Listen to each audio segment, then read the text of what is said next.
m'as sauvé, tes blessures m'ont affranchi, tu me donnes une nouvelle vie, oui sauvé, tu m'as sauvé.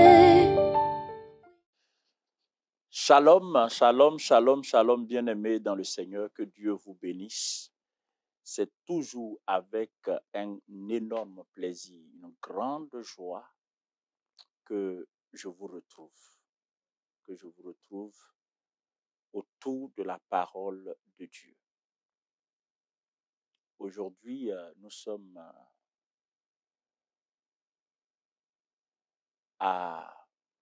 après avoir passé des semaines à étudier les alliances jusqu'à l'alliance davidique.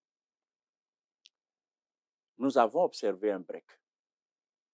Ce break a consisté au rappel des notions clés concernant les dites alliances.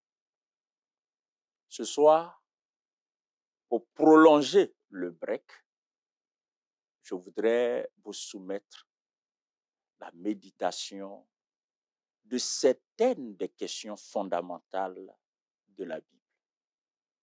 Ainsi, le thème de l'enseignement de ce soir et celle du mercredi prochain, c'est méditation sur les questions fondamentales. Méditation sur des questions fondamentales. Avant d'aller plus loin, je voudrais que nous prions ensemble. Seigneur, merci de prendre le contrôle de ce moment. Merci de le superviser. Merci de le rendre fructueux pour ta parole dans nos cœurs, pour l'établissement de ton règne dans nos vies, pour l'accomplissement de tes desseins au nom de Jésus-Christ. Amen. J'indiquais que aujourd'hui, l'étude porte sur la méditation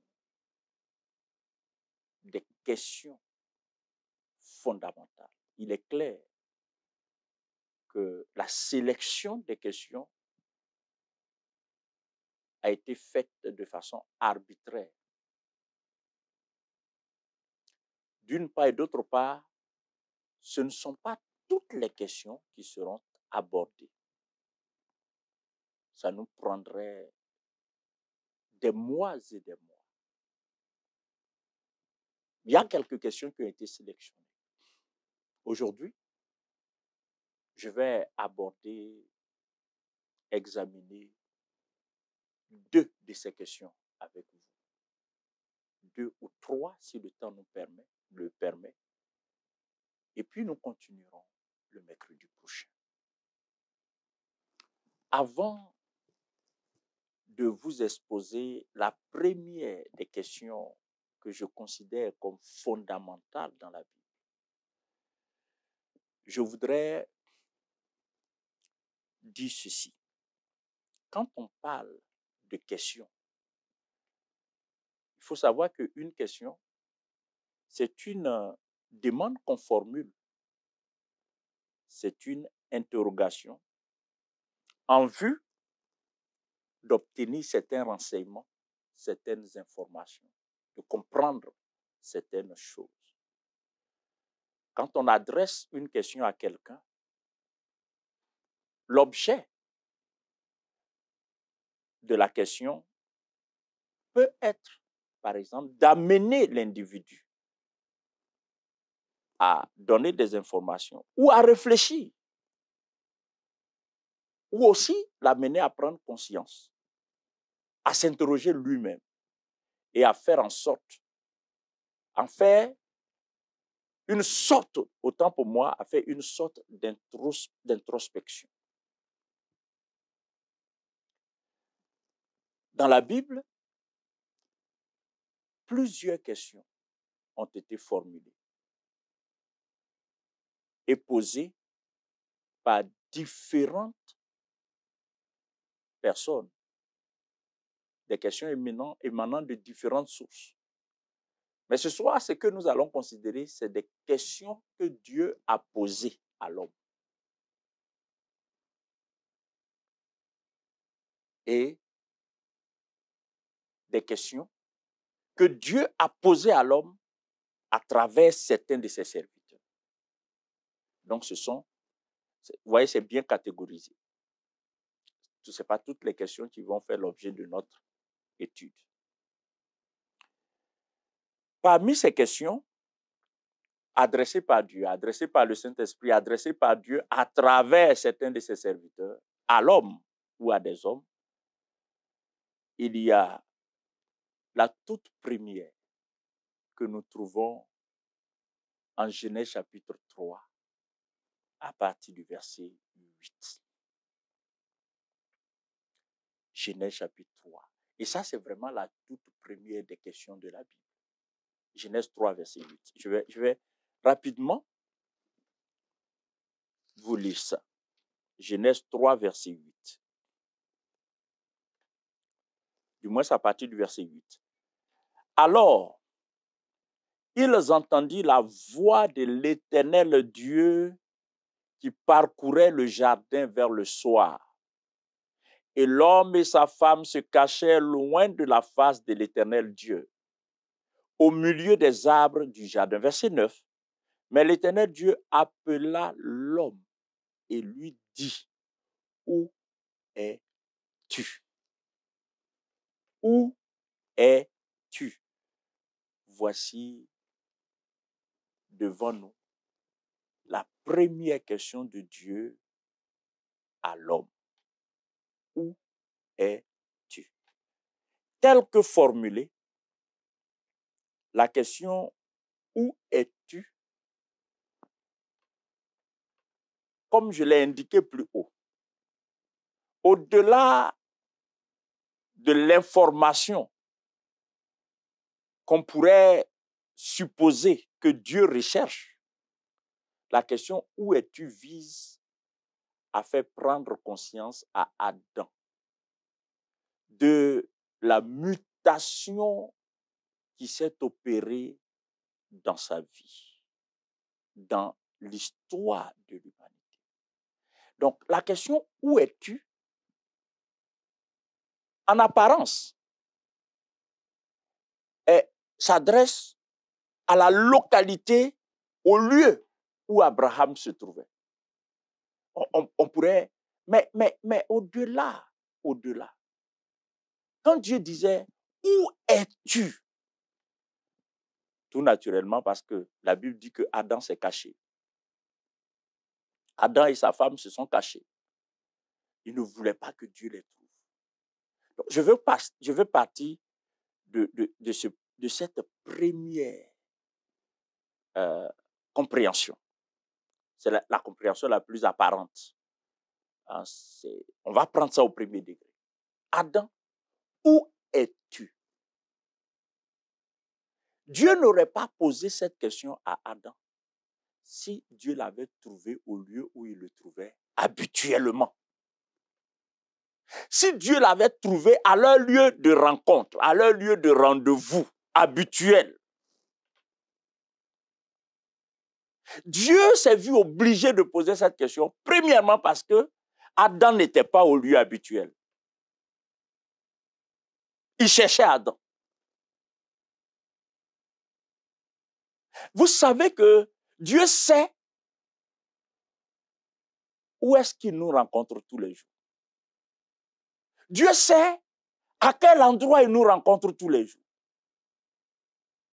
Dieu sait où il nous a laissés lors de la dernière rencontre.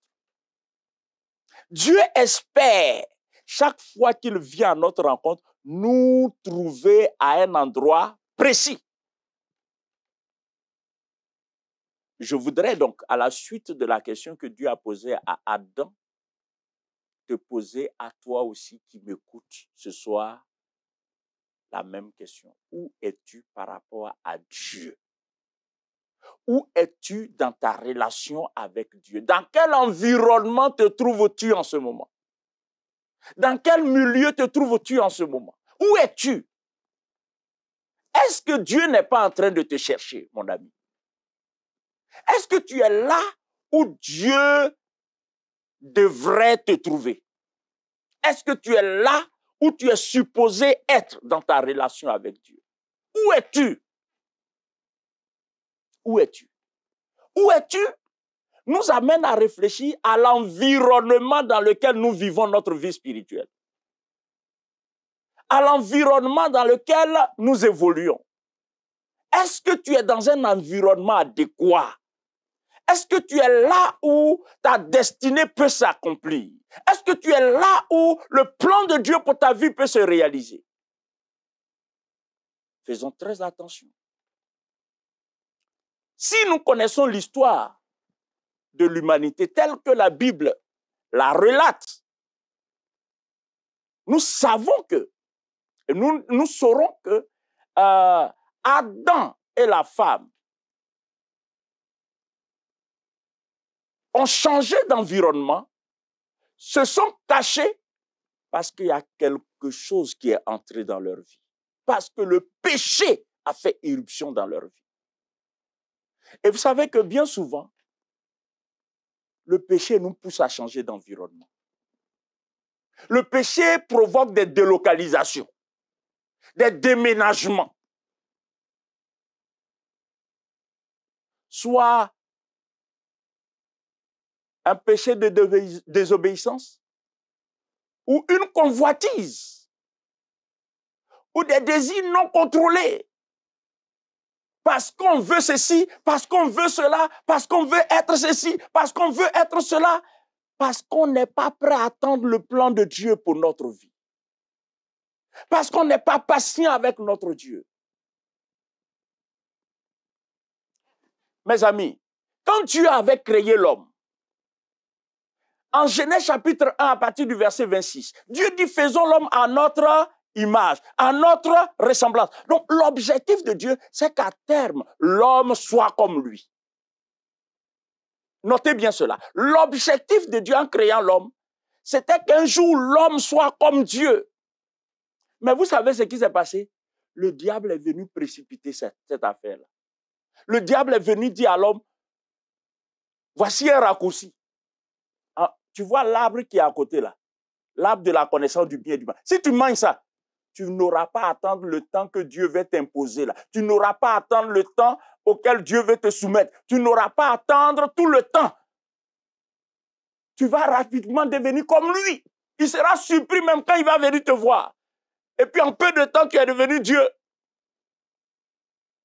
Voici ce qui a causé le drame, la tragédie dans la vie d'Adam et d'Ève. Ils ont mordu à cette séduction. Mes amis, c'est toujours une séduction quand on n'est pas prêt à attendre le temps de Dieu. C'est toujours une séduction quand on n'est pas prêt à faire ce que Dieu dit pour que le plan de Dieu suive son cours selon le processus divin. Adam, où es-tu? Adam, pourquoi je ne te trouve pas là où je t'ai mis? Combien de personnes, combien nombreuses ne sont pas ces personnes qui se sont déplacées, que Dieu ne trouve plus là où il les a mis? Là où Dieu t'a mis spirituellement. La famille spirituelle dans laquelle Dieu t'a mis. Tu n'es plus là. Tu n'es plus là pourquoi? Tu n'es plus là parce que tu es pressé. Tu n'es plus là pourquoi? Tu n'es plus là parce que tu es frustré. Tu n'es plus là pourquoi? Tu n'es plus là parce que tu es choqué. Tu n'es plus là pourquoi? Tu n'es plus là parce que tes désirs ne sont pas faits. Tu n'es plus là pourquoi? Tu n'es plus là parce que tu es pressé. Adam, où es-tu? Frère, où es-tu? Quand là où Dieu t'avait mis, tu as rendu témoignage que c'était le bon endroit pour toi. C'était le meilleur endroit pour toi. Mais tu es où? L'endroit qui correspondait à ta destinée hier, aujourd'hui n'est pas le bon endroit. Dans l'entretemps, qu'est-ce qui s'est passé? Tu as mordu à une séduction. Tu as avalé une pilule de séduction qui est en train de te pousser à la déviation. Adam a été victime de ça. La Bible dit que le séducteur en la personne du diable s'est incarné dans le serpent. Et il dit, Dieu a-t-il réellement dit? Façon de dire, vous ne voyez pas que vous êtes en train de perdre votre temps. Et le programme de Dieu là, il est trop long. Moi, j'ai une chose à vous proposer. En 2-3 semaines, vous allez devenir semblable à Dieu. Vous n'avez pas besoin de suivre tout le processus. Mes amis, c'est dangereux. Où es-tu? Où es-tu? Ça me semble être une question fondamentale. Parce que le où es-tu là déterminera ton avenir. Le où es-tu s'adresse à ton environnement actuel. À ton environnement actuel. Fais attention. Ne te laisse pas séduire. Ne te laisse pas séduire. Il y a des environnements qui sont appropriés à certaines destinées. Il y a des environnements qui sont adéquats pour certaines destinées. Il y a des gens qui peuvent évoluer dans un environnement A et d'autres ne peuvent évoluer que dans un environnement B. Toutes les destinées, en fait, pour mieux dire ça, tous les environnements ne conviennent pas à toutes les destinées. Ce sont des choses que nous, en tant qu'enfants de Dieu, nous devrons comprendre. On doit avoir l'intelligence spirituelle pour comprendre ça. Tous les environnements ne conviennent pas à toutes les destinées. Ce n'est pas parce que quelqu'un brille au nord que toi, si tu vas au nord, tu vas briller. Ce n'est pas parce que quelqu'un brille au sud que si tu vas au sud, tu vas briller. Mes amis, le monde ne fonctionne pas comme ça.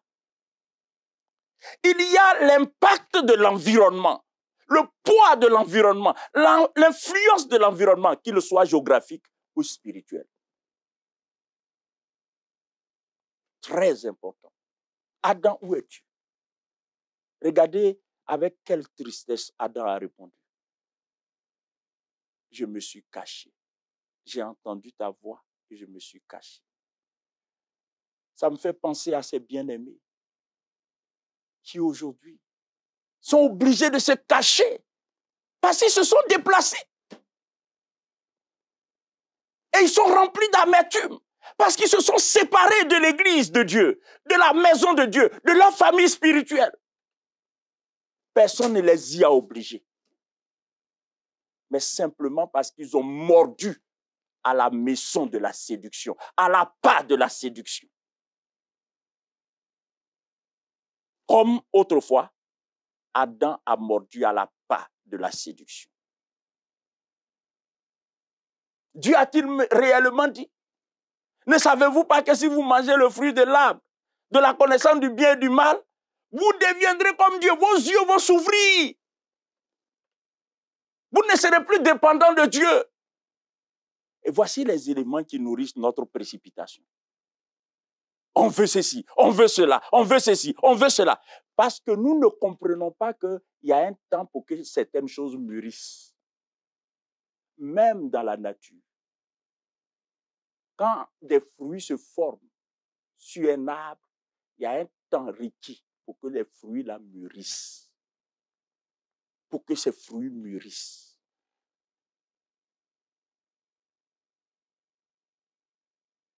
Il n'y a que le péché qui pousse certaines personnes, qui les oblige à se déplacer. Pendant que tu m'écoutes, peut-être que tu gères une frustration. Une frustration qui peut-être est justifiée.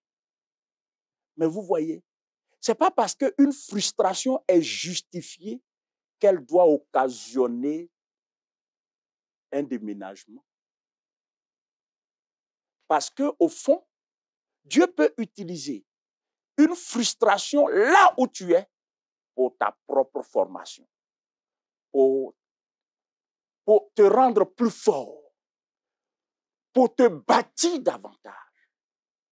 Si tu tiens compte du fait que tel t'a frustré, tel t'a choqué, tel a dit ceci, ça ne te convient pas, tu prends tes clics et claques et tu pars de là où Dieu t'avait mis. Tu pars de là où Dieu t'avait placé. Dieu va être obligé de te demander, où es-tu, ma fille? Où es-tu, mon fils? Où es-tu, ma fille? Où es-tu, mon fils? Vous savez quoi? Permettez que je me répète. X peut prospérer à gauche. Cela ne veut pas dire que toi, tu prospéreras là-bas. Très important. Adam, où es-tu? Dieu t'adresse la même question. Peut-être que tu ne t'es pas déplacé, peut-être que tu es là où Dieu t'avait mise, où t'avait mis. Tu es certainement encore là. Mais spirituellement, certainement, tu t'es déplacé. C'est-à-dire spirituellement, tu n'es plus dans la même position. Tu t'es refroidi. Ton zèle n'est plus ce qu'il était. Donc, alors qu'à l'époque, Dieu te trouvait zélé dans son service, zélé dans le ministère, zélé dans sa maison. Maintenant, quand Dieu vient, il ne te trouve pas à ton poste. Ça aussi, ça doit nous donner à réfléchir. Où es-tu?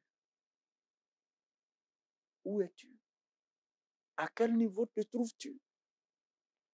Dans ta relation avec Dieu, dans ton engagement, dans la famille spirituelle dans laquelle Dieu t'a mis.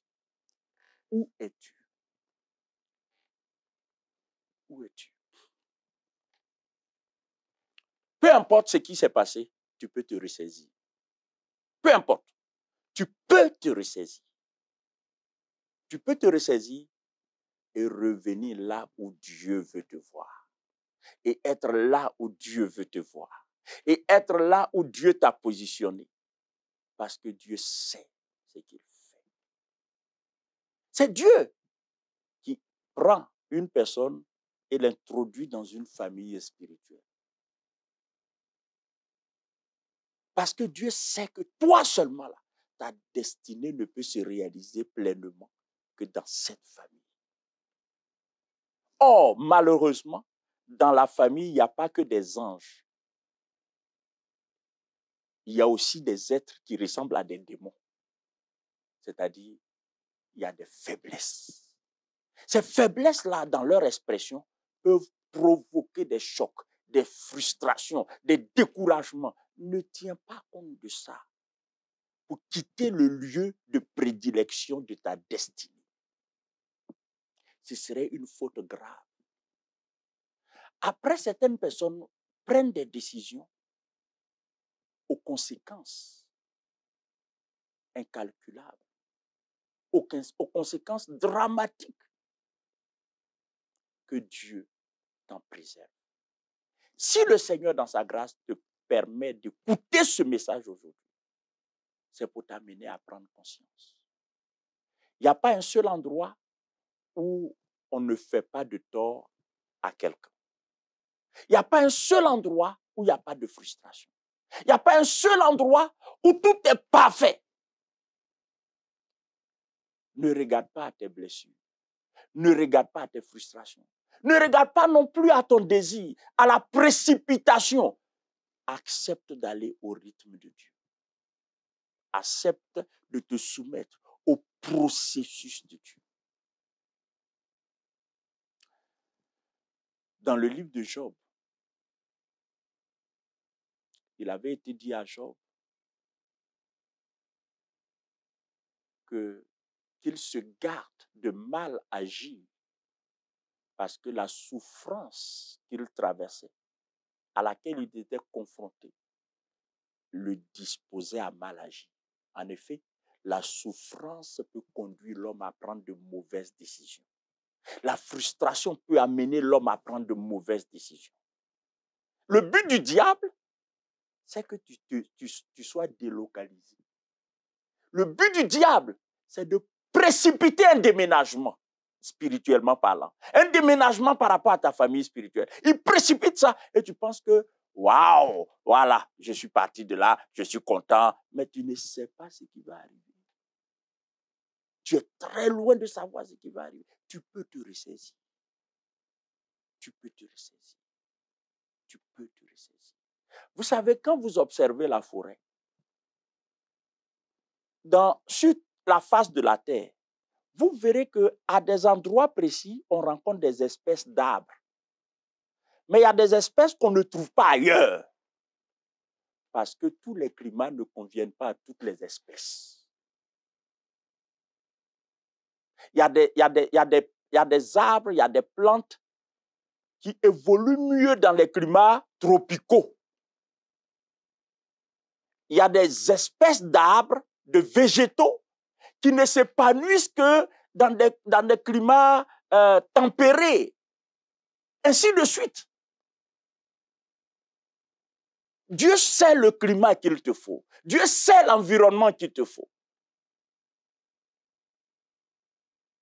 Adam a répondu à cette question presque honteusement. J'ai entendu ta voix et je me suis caché, que cela ne soit pas ton témoignage. Chaque fois que Dieu viendra, qu'il ne soit pas obligé de se poser des questions. Qu'il ne soit pas obligé de te poser des questions. Qu'il te trouve simplement là. Peut-être il te trouve là. Ton cœur est blessé. Mais il te trouve là et tu dis, Seigneur, mon cœur est blessé. Il dit, je soigne ça. Je soigne ça. Alléluia. Que Dieu nous fasse grâce. Que Dieu nous fasse grâce. Récemment, lors d'un de mes voyages, dans une église où j'ai eu à intervenir plus d'une fois, je me suis retrouvé dans une de ces églises et à la fin du programme, une personne à laquelle je m'étais attaché lors de mes passages, de mes différents passages dans cette église, tout au long du programme, je ne l'ai pas aperçu. Et sans que j'ai eu besoin de poser de questions à ce sujet, deux des responsables sont venus me voir pour dire, ah, pasteur, tu ne t'es pas rendu compte, telle personne n'était pas là. J'ai dit, ah si. Je me suis rendu compte, je me posais même des questions, mais je n'ai pas extériorisé cela. Ils ont dit, ah, voici ce qui est arrivé à la personne. La personne dit que ça fait longtemps. Elle prie pour avoir un mari, elle n'en trouve pas. Il y a quelqu'un qui s'est présenté à lui, à elle, comme elle n'est pas sûre que l'église va accepter. Donc, au lieu que la personne la rejoigne à l'église, elle a rejoint la personne dans le monde. Du coup, maintenant, elle fuit les chrétiens. Vous voyez, Adam fuyait Dieu. Adam fuyait la présence de Dieu. Au point que quand on est dans une certaine position, tout ce qui incarne Dieu, tout ce qui rappelle Dieu, là, on s'en éloigne. On a peur. On a peur que cela ne soit pas ton cas. C'était la première question fondamentale que j'ai voulu soumettre à notre méditation. La deuxième question fondamentale, nous la trouvons en Genèse chapitre 4. La deuxième question fondamentale dans ma liste ou sur ma liste de questions. Genèse chapitre 4, à partir du verset 1, je lis. Adam connut Ève, sa femme. Elle conçut et enfanta Caïn. Et elle dit, j'ai acquis un homme par l'Éternel, de par l'Éternel. Elle enfanta encore son frère Abel. Abel fut berger et Caïn fut laboureur. Au bout de quelque temps, Caïn fit à l'Éternel une offrande des fruits de la terre. Et Abel, de son côté, en fit une des premiers-nés de son troupeau et de leur graisse. L'Éternel porta un regard favorable sur Abel et sur son offrande. Mais il ne porta pas un regard favorable sur Caïn et sur son offrande. Caïn fut très irrité et son visage fut abattu. Et l'Éternel dit à Caïn, pourquoi es-tu irrité? Et pourquoi ton visage est-il abattu? Certainement, si tu agis bien, tu relèveras ton visage. Et si tu agis mal, le péché se couche à ta porte. Et ses désirs se portent vers toi, mais toi, domine sur lui. Cependant, Caïn adressa la parole à son frère Abel. Mais, comme ils étaient dans les champs, Caïn se jeta sur son frère Abel et le tua. Maintenant, regardez, verset 9. L'Éternel dit à Caïn, où est ton frère Abel? Où est ton frère Abel? Deuxième question fondamentale. Où est ton frère Abel? Bien-aimés, nous sommes tous membres d'une église. En ce qui nous concerne, nous sommes membres du ministère de la Nouvelle Alliance.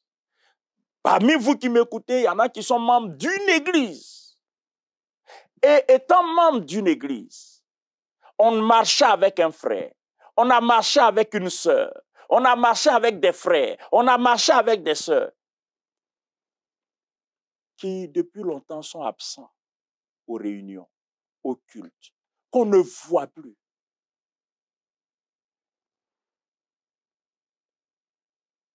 Il y a une question qui s'adresse à nous. Dieu a demandé à Caïn, où est ton frère Abel? Maintenant, toi qui m'écoutes. La sœur avec qui tu étais en amitié, là, où est cette sœur? Le frère, la sœur à qui tu as rendu visite, une fois, deux fois, trois fois, où est ce frère? Où est cette sœur? Tu marchais avec lui. On ne le voit plus à l'église. Où il est? Où il est? Où il est? Vous savez, quand Dieu pose cette question à Caïn, Caïn répond presque inconsciemment, quoi. Caïn dit à Dieu, au verset, voilà. Caïn dit à Dieu, je ne sais pas. Quand Dieu lui dit, où est ton frère Abel? Il répondit, je ne sais pas. Et la plupart du temps, des frères, des sœurs qui marchent avec d'autres frères, qui sont en amitié avec d'autres frères, ne sont pas capables d'expliquer leur absence à l'église, mais sont toujours en contact avec eux en dehors de l'église. Pourquoi vous faites ça? Pourquoi vous faites ça? Où est ton frère? Où est ta sœur? Pourquoi tu fais ça?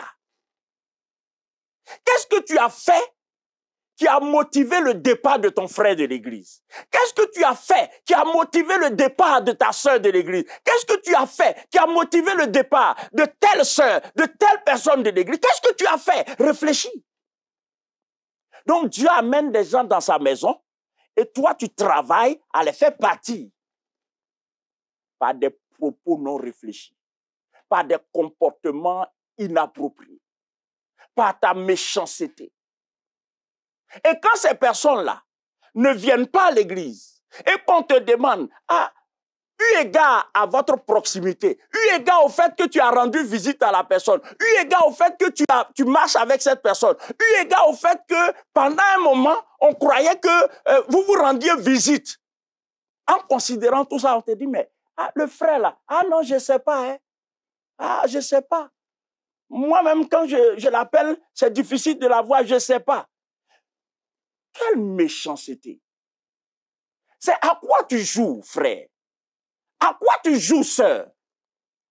Donc toi, Dieu veut peupler son église et toi, tu dépeuples l'église. Parce que Caïn a dépeuplé la famille d'Adam.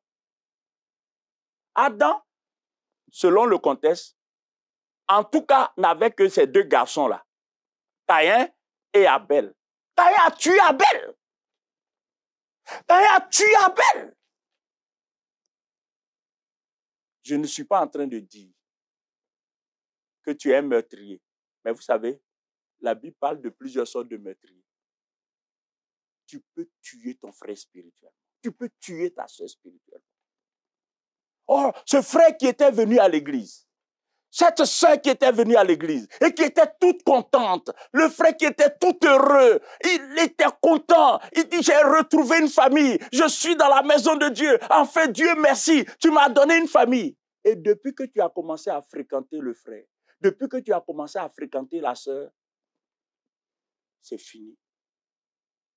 La soeur s'est attachée à toi, le frère s'est attaché à toi, mais c'est déconnecté de la communauté.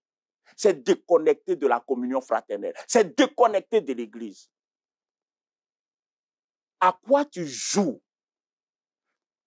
Tu es devenu Caïn dans la maison de Dieu? Tu tues tes propres frères? Tu es devenu Caïn dans la maison de Dieu? Il me semble que la question que Dieu a adressée à Caïn, cette question, Dieu doit te l'adresser en ce moment. Dieu est en train de te l'adresser en ce moment. Vous savez, il y a des personnes qui sont parties de nos églises, aussi bien du ministère de la Nouvelle Alliance que de d'autres églises. Toutes les personnes qui partent d'une église ne partent pas pour les mêmes raisons. Il y a des personnes qui partent d'une église parce que Dieu a d'autres choses à leur proposer. Je ne peux pas en disconvenir. Parce que Dieu a quelque chose de particulier à faire dans leur vie. Ça peut être vrai. Mais il y a des gens qui partent de l'église parce que d'autres les ont poussés à partir. D'autres ont occasionné leur départ. Et puis, après, ils font comme si ils sont innocents. Quand, par exemple, tu empruntes de l'argent avec ton frère, tu empruntes des choses avec ton frère, et que tu ne lui rembourses pas dans le temps, surtout si tu es responsable dans l'église, et tu ne fais rien pour régler ça, le frère frustré part de l'église, la sœur frustrée part de l'église, parce que le frère ou la sœur n'a pas le courage de t'exposer, de dire ce que tu as fait. À quel jeu jouons-nous? Quand Dieu dit à Caïn, Caïn, où est ton frère Abel? Et puis Caïn répond, est-ce que je suis le gardien de mon frère? Qui m'a établi gardien? En fait, Caïn était en train de répondre à sa propre conscience. Parce qu'en réalité, nous sommes gardiens les uns des autres. Nous devrons nous entraider. La Bible nous exhorte à nous édifier mutuellement pour bâtir une maison spirituelle pour Dieu. En principe, quand Dieu amène une âme à l'église, nous devrons tout faire pour que cette âme demeure. Mais on ne doit pas faire quelque chose qui va décourager cette âme. Il y a plusieurs façons de tuer son frère. Caïn a tué son frère en l'assommant. Mais vous voyez, nous, on est au 21e siècle. Tu ne peux pas te permettre de venir avec un pistolet pour tirer sur ton frère. Tu fais la prison. Mais on peut tuer son frère avec ses paroles. On peut tuer son frère avec des calomnies. On peut tuer sa soeur avec des calomnies. Au fond, quand tu vas t'asseoir dans la maison d'un frère, dans la maison d'une soeur, et puis tu es en train de dire des calomnies, de dire des choses sur d'autres personnes, qu'est-ce que tu espères comme avancement spirituel dans la vie de la personne qui t'écoute? C'est quelle édification tu lui apportes?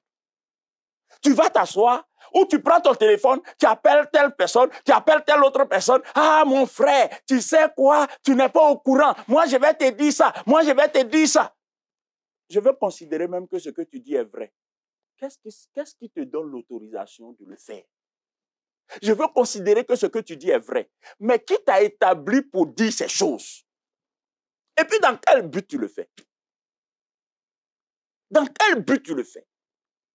Je dis ça parce que Caïn a tué son frère. Et aujourd'hui, il y a trop de personnes dans nos églises qui tuent des frères en Christ, qui tuent des sœurs en Christ. Au point que même il y a des personnes qui sont allées s'asseoir chez eux à la maison, ils ne mettent plus pied dans une église. Tellement ils sont déçus de ces chrétiens loups dans la maison de Dieu, de ces chrétiens hypocrites, de ces serviteurs hypocrites dans la maison de Dieu. Sournoisement, vous poussez les gens à partir de l'église. Vous poussez les gens à partir des communautés chrétiennes. Vous poussez les gens à sortir des rangs des enfants de Dieu. Et puis après, c'est comme si, ah, mais le frère là, il y a longtemps, on ne voit pas le frère. Ah, la soeur là, il y a longtemps, on ne voit pas. Tu sais ce que tu as sémé dans la vie de ce frère. Tu connais, tu te souviens des propos non édifiants que tu as sémés dans son cœur. Toi, tu supportes ces choses. Il y a des choses que toi, tu peux supporter. Il y a des vérités dont toi, que tu connais, que tu sais. Mais ce que tu sais là, est-ce que tu es obligé de dire ça à tout le monde? Et puis avant même d'ouvrir ta bouche pour parler à quelqu'un, pose-toi la question. Ce que je vais dire à ma soeur en Christ là, l'information que je vais déposer dans sa tête, dans son cœur, est-ce que c'est une information qui va l'édifier ou qui va la détruire? La Bible dit que la langue est un petit instrument, mais qui peut incendier toute une forêt. On peut tuer. La Bible dit que les gens, au temps de Jérémie, se sont réunis. Ils ont formé une conspiration. Ils ont dit, on va tuer Jérémie avec notre langue. On va tuer Jérémie avec notre langue. Vous qui avez transformé vos langues en Kalachnikov, qui détruisez la vie des enfants de Dieu, qui détruisez la vie des serviteurs de Dieu, qui détruisez la vie du peuple de Dieu, faites attention. Je vais vous poser une question. Faites attention, hein. Écoutez-moi très bien. En Jude, je vais vous lire ce texte pour conclure. Mais écoutez très bien. Jude, c'est l'avant-dernier livre de la Bible. Donc, c'est le livre qui est avant Apocalypse. Et ce livre-là a un seul chapitre. Jude nous révèle quelque chose. Écoutez, Jude chapitre 1, c'est le seul chapitre. Donc, je préfère dire Jude, verset 11. Écoutez très bien. Malheur à eux. Non, mais écoutez, je vais lire. Il dit, malheur à eux. Malheur à eux, car ils ont suivi, écoutez, ils ont suivi la voie de Caïn. Caïn est mort il y a longtemps, mais il a laissé une voie sur la terre. Un chemin. Malheureusement pour nos communautés chrétiennes, malheureusement pour les familles que Dieu a suscitées, malheureusement pour les églises que Dieu a suscitées, il y a des gens encore qui marchent dans les voies de Caïn. Ce sont des imitateurs de Caïn, c'est-à-dire des tueurs de leurs frères, des tueurs de destinée. Je vais te poser la question suivante. Tu es une sœur en Christ et tu es en train de m'écouter maintenant même. Peu importe l'église où tu vas. Quand tu prends des informations concernant une autre sœur en Christ, pour l'exposer à une autre sœur en Christ, l'objectif que tu vas atteindre, c'est lequel? Dis-moi. En quoi tu rends ministère au royaume de Dieu en agissant comme tu agis là? Tu ne vois pas que le diable est en train de t'imposer le joug de Caïn? Le diable est en train de t'initier sur la voie de Caïn? Tu ne vois pas que le diable est en train de t'imposer un ministère qui n'est pas compatible avec l'appel de Dieu dans ta vie? Quitte la voie de Caïn. Ceux qui tuent leurs frères en Christ, ceux qui tuent leurs sœurs en Christ, par leur comportement, par leurs propos, par leur délation, par leur calomnie, par leur commérage. Sors du milieu d'eux. Notre appel, notre vocation, notre ministère, c'est de travailler à l'unité de l'esprit, de travailler à nous encourager mutuellement, mais pas à décourager, pas à détruire, pas à s'aimer, à répandre la sémence de la mort.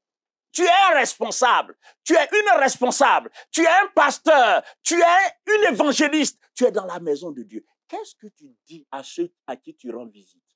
Tu leur dis quoi? Tu leur dis quoi? Quelle exhortation tu leur apportes? Est-ce que ta visite les encourage dans leur marche avec Dieu ou ta visite les déconnecte de la maison de Dieu? Caïn, où est ton frère Abel? Bien-aimé, dans le cadre de cette méditation sur les questions fondamentales, j'ai évoqué 2 questions. La première, Adam, où es-tu? Et la deuxième, Caïn, où est ton frère? Je bénis Dieu pour cette méditation, en espérant que ça aidera à résoudre certains problèmes, à un niveau individuel et à un niveau collectif. Que Dieu te bénisse. Et je voudrais que tu t'attaches à la parole de Dieu. Je voudrais que tu comprennes. Si une vérité dite ce soir t'a concerné, répands-toi. Parce que vous savez que Adam a été jugé et chassé du jardin.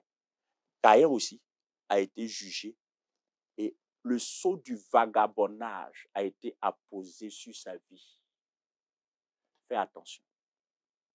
Fais attention. Toi qui prends plaisir à dire tout et n'importe quoi de tout le monde, oubliant toi-même tes propres péchés, tes propres faiblesses, fais très attention. Parce que tu cours beaucoup de risques. Tu encours le jugement de Dieu. Ne deviens pas vagabond spirituel. Vagabond spirituel, c'est quoi? C'est-à-dire, en fait, toi, tu es assis et tu es dans la maison de Dieu. Parce que, et bizarrement, la plupart de ces gens qui poussent les autres dehors là, et ils sont assis là. Hein. Ils sont assis là. Et puis, c'est comme s'ils sont là pour dépeupler l'église. Maintenant, pendant que tu fais ça, Dieu va frapper ta vie d'un jugement dont tu ne seras pas conscient. Mais tu vas voir que ta vie était une vie de vagabondage. De vagabondage. Tu ne seras pas stable. Tu vas être comme une feuille qui vole partout. Tu ne seras pas stable. Que cela ne soit pas ton cas. Ce soir, c'était la méditation que je voulais partager avec vous. Que Dieu vous bénisse. Que Dieu vous bénisse. Qu'il bénisse sa parole et que ces paroles soient utilisées pour notre affermissement. Seigneur, merci. Bénis ces paroles dont tu as ensémencé nos cœurs au nom de Jésus-Christ. Amen.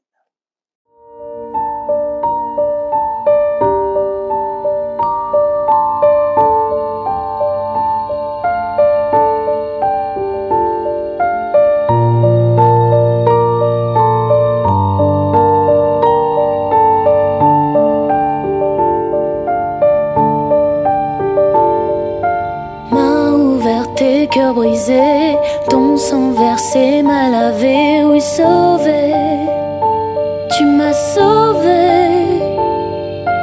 Tes blessures m'ont affranchi, tu me donnes une nouvelle vie, oui sauvé, tu m'as sauvé. Oui, j'ai trouvé ta grâce.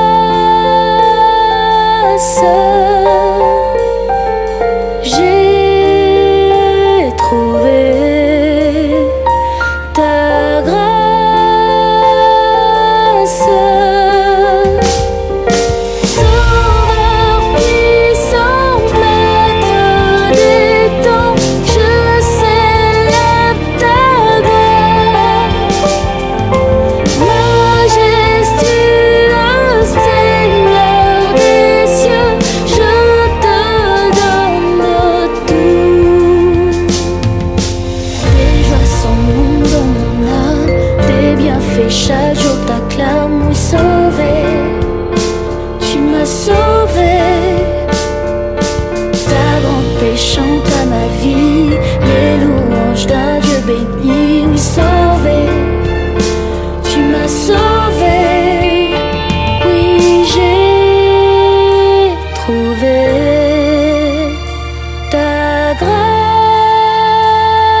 grâce.